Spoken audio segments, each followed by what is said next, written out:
یه پسری بود در همسایگی ما بود، کوچه ما بود، عاشق دختری بود پیش از اینکه جنگ شروع بشه.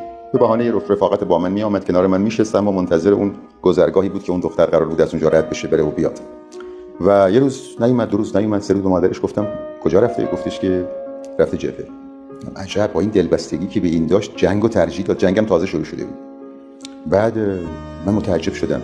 1 سال گذشت، گفتن کشته شده، جنازه‌ش هم بین عراق و ایران مونده. من رفته بودم جبهه، 17 سالم شد، رفتم ما رو رسوندن به یه نقطه‌ای، گفتن یه ماشین میاد چند تا جنازه میاره، شما با اون ماشین برید خط. جنازه رو که آورد، من کنجکاو بودم جنازه رو ندیده بودم ببینم از نزدیک. رفتم دم رفیقمه، اسمشو دیدم، موی سرش که از کلاهش، استخونای پاش که از کفشش بیرون زده بود، از پوتینش بیرون زده بود، دستاش که اسکلت شده بود، یه اسکلت داخل یه لباس. اون شعر خاموشی لبه‌هامو یادت هست و من برای این گفتم تو عصر فروردین بی برگشت. خاموشی لبه‌هامو یادت هست تو عصر فروردین بی برگشت، با نامه‌ای که پشت در آمد بعد از غروب کربلای 8.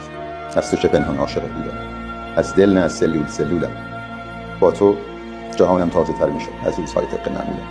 تو زنده تر بودی یه کوچک سال با دامن گلدار و کوتاهت. گفتم بمانم با تو، گفتی نه. گفتم خدا، گفتی همراهت.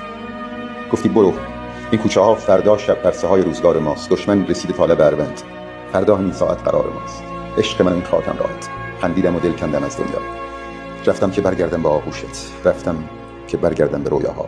خون رفت، آتش رفت، من ماندم یه قلب عاشق زیر خاک سرد. عشق تو قطره قطره بیرون زد از چشم‌های عاشقم با درد. نفرین به هر کی تو لباس من قلب تو رو با بدلی آزرد. نفرین به دنیایی که خالی شد، نفرین به رویایی که بی من مرد. تو چشمای عکس من گاهی با گوشه چشم تماشا کن. لعنت به این ترسی که بین ماست. من عاشقت بودم، تو هاشا کن.